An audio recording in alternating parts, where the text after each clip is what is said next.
Well, it's the holidays, and for a change, I think your fish should get you something for Christmas. What do you think about that? I have some items that I think every fish keeper should have, and I do this every year. I come up with, call it a Black Friday list, call it a Christmas list, but these are some things that I think every fish keeper should have around, and buy them for yourself, put them on your Christmas list, and here we go. I made a list, and I checked it twice. All right. Number one, get yourself some backup filtration. Now, what do I mean by that? I mean, have laying around something like this. Here's a little Phoenix hang-on back. It's cost you almost nothing. You can have it laying around. Here's a Cichlids nano micron, and of course sponges, basic sponge filters driven by an air pump. Have something extra laying around, and ideally have the media that goes with those filters sitting somewhere where it can get seeded media. And what that'll do is it will allow you to immediately get a tank going if you need to. Also, you'll have some filtration in the event that a filter breaks down. Now, on tanks like this, I mean, you put this on this tank, and it's not going to do anything. So be sure you buy the backup that's right for what you have going on, right? Now, with that in mind, item number two that I think would be great to have around, and that I suggest to anybody, is a spare tank. Now, again, depending on the size of fish you have, keep a spare tank that will allow you to either separate out a fish that is being abused or isn't looking right and needs maybe some medical attention or a break or a timeout, or some new fish that you want to quarantine and see how they do for a while before putting them into your big tank, into your main tank. Have an extra tank. It can be something, if you have community fish, it could be a little 5-gallon, 10-gallon. If you have fish like these, you're going to need a 55, 75, maybe a 29 hanging around that you can put a fish in. And so have an extra tank. With that extra tank, a little bit of seeded media, put the water in that tank, treat it, put your seeded media filter in there, you're good to go. You're good to go. And that leads me to my next point. Have some extra heaters laying around. Heaters break down, they burn out, they stop working. It happens during a cold snap. If your fish are in a garage like mine, you need heaters. You need heaters going. So have an extra heater laying around. And along with that, and you've heard me say that 100 times, invest. Here's an example. Invest in something like an inexpensive, it's an ink bird. Invest in an inexpensive controller or an expensive controller. These controllers have some that I picked up from Gemco. They cost about $100 each. Very heavy duty, but they handle a lot of wattage. They handle like almost 2,000 watts. So be sure that the controller that you get is rated to handle the wattage of heaters you're going to run through it. I'm not sure this one could handle a couple 800 watt 10 amp max. Okay, yeah, I'd have to go in. I think I'd have to go on the internet to find out what is the maximum watts it can handle. But just check that on your controllers, because some controllers might burn out from all the heater wattage that you're running through them. Another thing that I suggest, invest in a digital thermometer, something like this. So you're not sitting there waiting for the mercury to move. You know, you just push a button. This room is 71.3 degrees. Instant. You put it in the water, it'll immediately go to 78.4. I know it's 78.4 because I just checked it. Invest in a digital thermometer. You'll thank me. They run for years on one battery. Next suggestion, invest a few bucks. It can be $10, $15, $20. Invest in a water alarm. This one's by a company called Watchdog. There are lots of them out there. This is the Watchdog power alarm. I think it's like 14, 15 bucks, and it will beep really loud if you have a leak. This is really important if you have canister filters that you're keeping inside of a bin. You want to have one maybe in the area around your sump, next to your tank, anywhere there could possibly, next to plumbing, sump plumbing, anywhere where there could be a leak, have a water alarm. It will, now there are some pretty fancy ones out there. You can have ones that actually will alert you on a phone with an app. That might be more effective. If you're away from home, there's not much you can do anyway, but to really be able to do something, you probably have to be within earshot anyway. But at least if you're away and you get an app alert, you know to head home a little sooner. Now, another thing I suggest, and you can do this either on your phone through notes, they have apps for it. I keep a whiteboard right here on the wall behind me. Keep a running record of changes in the fish room. In some cases, the adding of fish, the removing of fish, the start using of a new product like a filter or a water conditioner, your maintenance record, all those things. Keep a record of them, because sometimes, especially if you have several tanks like I do, you can lose track of when was the last time you did a maintenance on a canister or a sump or a hang-on back, something like that.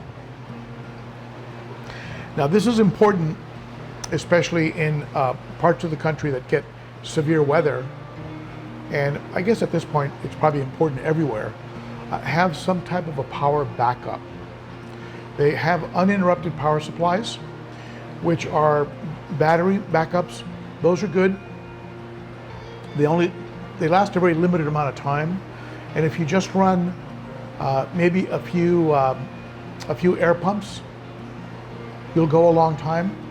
But if you're running a couple 75 to 100 watt water pumps and a few 400, 300, 400 watt heaters, they're not going to last that long.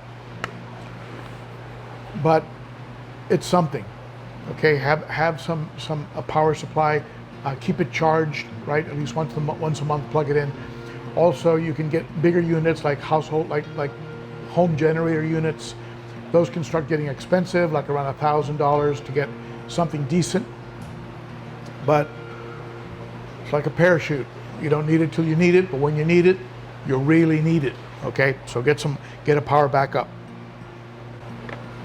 Another thing I suggest you consider picking up this time of year, really any time of year, is check the expiration dates on your meds, and if they've expired, toss them, replace them, and have some meds on hand. Again, it's another parachute. When you need it, you really need it. In my case, I mean, I've got some Ochart. There's a couple types of Fritz. Here's some Maricin and some Paraclens, right? You want to have salt, for sure. Salt. Sometimes salt as a first remedy can really help.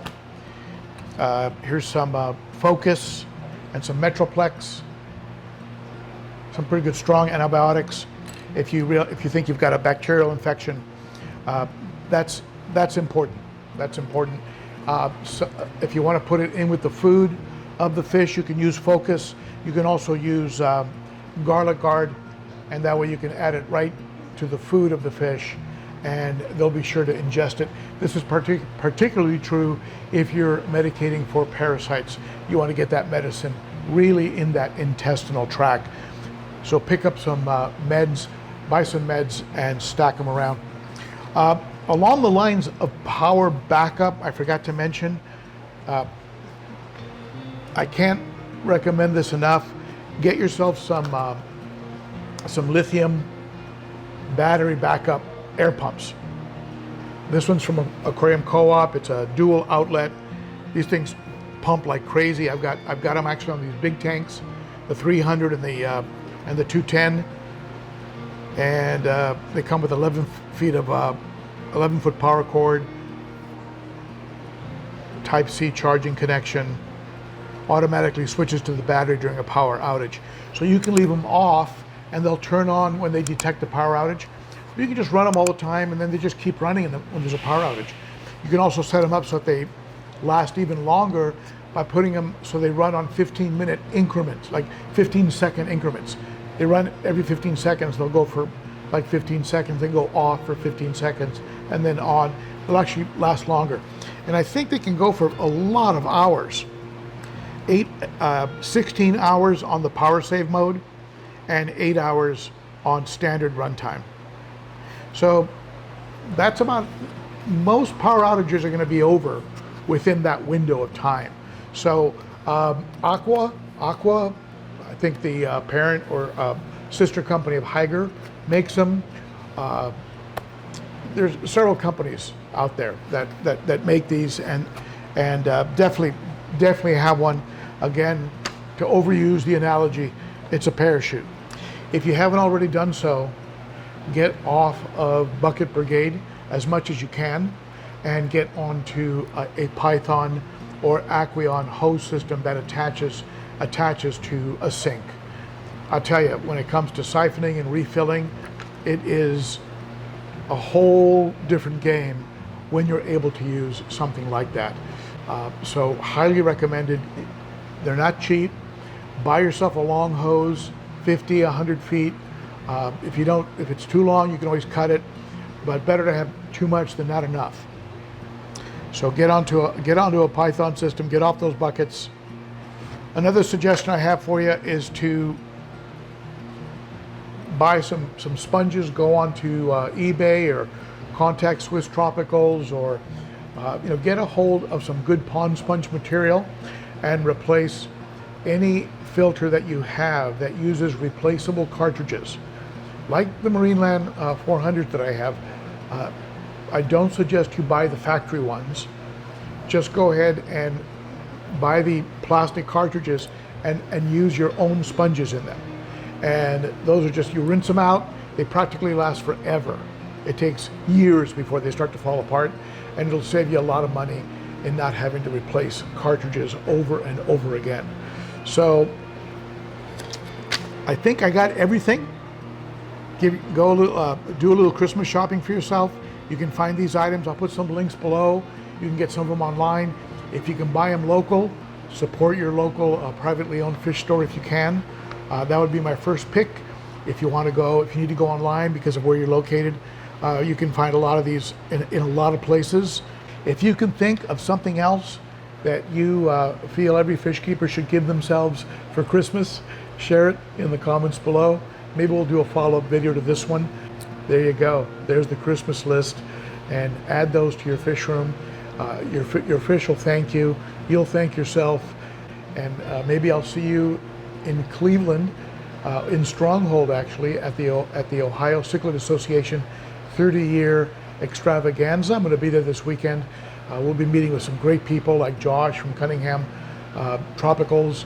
Darius from Northfield's going to be there. I'm going to see Jerry Martin there, my friend Jerry Martin. Check out Jerry's Fish Room on YouTube. Should be a blast. Love going to those things and seeing all the fish and meeting all the people. And thank you so much for tuning in. I'll see you again soon. That's it from me. Bye-bye. Wait, if you want to support the channel, hit me on the mug right there, and that will subscribe you to the channel. And if you want to keep watching some good videos, check out these tips up here on fish keeping, and consider becoming a Patreon supporter. Here's a video about that, and here's another playlist down here you might like. Thank you, my friend. Bye-bye.